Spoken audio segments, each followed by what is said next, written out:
Man mocks woman on plane, doesn't realize who's behind him.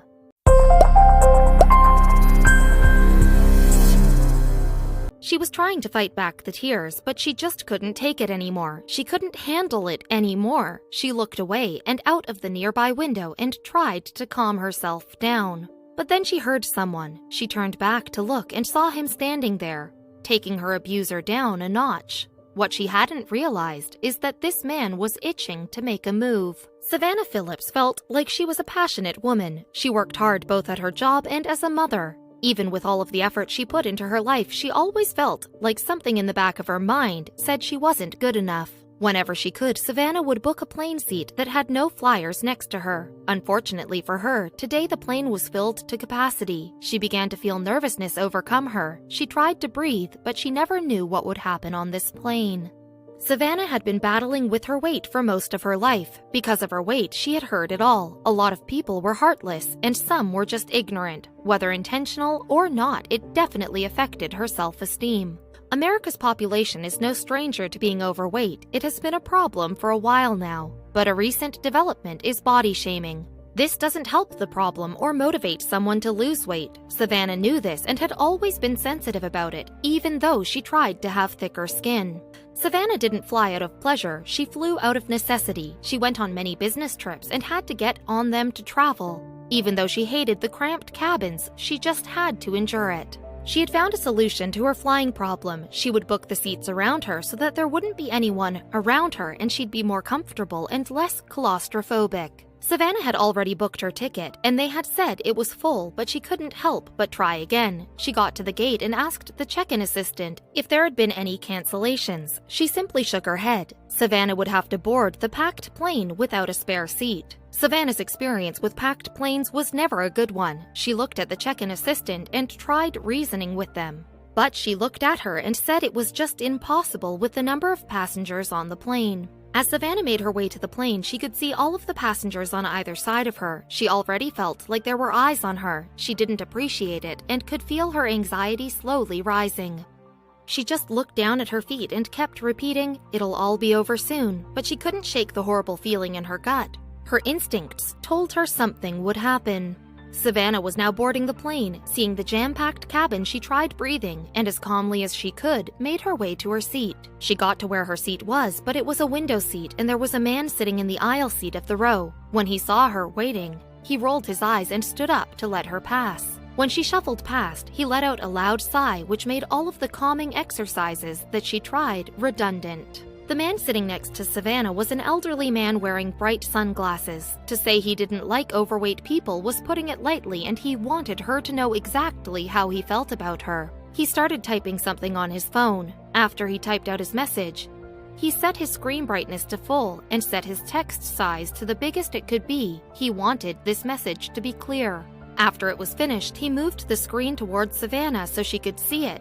But what he didn't account for was that the man sitting directly behind him could see everything. Savannah was always a helpful person. When she saw the man moving his phone towards her, she asked what he was doing. He said that it was so he could see his screen better, but he was lying and kept putting the finishing touches on his message. But when Savannah saw what he had typed out on his phone, it took her by surprise. You don't expect such a horrible thing to be typed and shown to you. She averted her eyes and quickly looked towards the window. She didn't want to cry. Little did she know that the man behind them had witnessed the whole thing. It was now clear why the man had played with the settings on his phone until she could see it clearly. The message he had typed out was obvious, and he didn't even try to hide it from her. He wanted his opinions to be clear. She felt like she was back in high school being teased all over again. The message that the man typed out was, "Sitting next to a smelly fatty." Savannah couldn't take it, but she was unaware that her protector was so close. The old man received a sudden, vigorous tap on his shoulder. As he turned around, he heard, "I need to speak to you now." Startled, he rose and followed the young gentleman down the aisle. Angry, Chase Irwin spoke firmly. "We're switching seats now," he ordered. Taken aback by his confrontation, the old man cowardly agreed. Sitting back down, Chase addressed the tearful Savannah. Then he really became a hero to many. On the plane ride, Savannah and Chase began to talk. Savannah couldn't contain her gratitude. but all she learned of Chase was his name, profession, and that he was a parent too. When they landed, Savannah felt compelled to share their story. But she couldn't find Chase on social media, so she wrote a powerful Facebook post and urged people to share the post until Chase was found. But she still didn't expect the response she received. Savannah's post began, "I am only sharing this story of what happened to me today in hopes that the person who stuck up for me will somehow be recognized. We sat on the runway waiting for the okay to take off for about 10 minutes. I sat there unable to stop silently crying. I was scrunching myself up against the wall as far as I could," she continued. "The guy next to me takes out his headphones. Someone behind us says, 'We're switching seats now.' The guy next to me said, 'Okay, why?' And I hear someone say, removing curse words, 'You are texting about her, and I'm not putting up with that.'" Savannah was taken aback by how many likes and shares and comments her post received. Many users wrote encouraging comments stating that Savannah was beautiful just the way she was and not to let the rude man's personal opinion affect her. Many users also praised Chase for his actions and said that his good deed needed to be acknowledged, and they were determined to find him. It wasn't long before Facebook sleuths identified Chase Irwin by looking for the page of the restaurant he managed, Dierks Bentley's Whiskey Row Bar and Restaurant in Nashville. Soon, people who had read Savannah's heartbreaking story began to flood the restaurant's page with well wishes and praise for the hero Chase, and it wasn't long before the media caught wind of the story.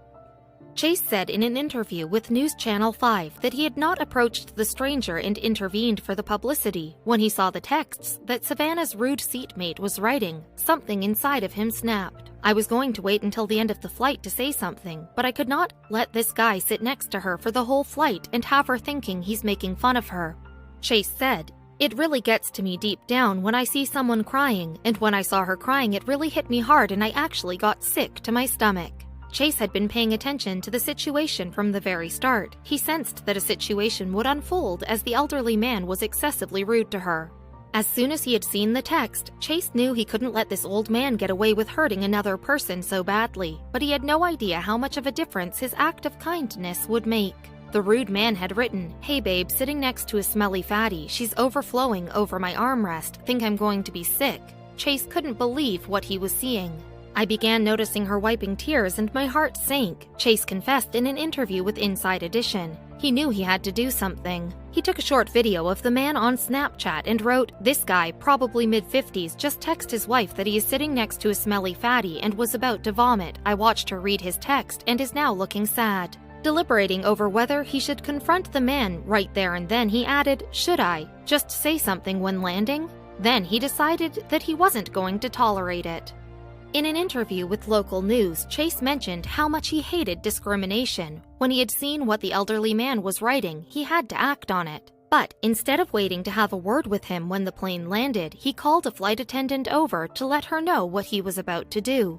Then, he confronted him. According to Chase, he approached the fat shamer and ordered him to swap seats with him now. At first, the man was confused. Assuming that Chase was offering him a better seat, he thanked him and asked him why, but Chase was about to set him straight. "Because you're a heartless person," Chase told him. "I read your text, and the girl next to you crying also read your text, and you should really take into consideration other people's feelings." That certainly kept the old guy quiet. Then, before the rude man could say anything else, he sat down next to Savannah. "He encouraged me not to let the guy get to me and that everything was going to be fine," Savannah recalled. "He said he just happened to see the guy's text messages and he started shaking. He was so mad and he knew he had to do something. He stopped the flight attendant and told her what he was about to do." Savannah's Facebook post garnered over 7,000 comments and 1,300 shares, and when Chase was finally located by Facebook fans, he was inundated with messages thanking him.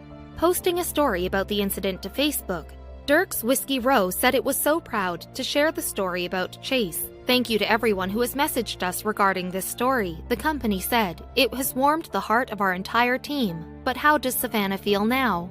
"I would like to add that I do forgive him," Savannah said in an interview. "I have said lots of things in my life that I shouldn't have, just like everyone else. If I hated him, I would not be any different, and it is so vital to respond with love. Only love brings change to the world." Savannah said that neither she nor Chase have spoken with the man again. She doesn't even know who he is. "And I really don't want to know. I don't want this story to be about him. My goal was for it to be about Chase and how we should all be brave like he was and stand up for others. Thanks to Chase's kindness and Savannah's post, they helped raise awareness for victims of body shaming, an issue which is now being brought to the forefront of people's consciousness. Body shaming is an abhorrent practice that should be stopped. Chase will always remain a true hero in Savannah's eyes, as well as many others, we're sure.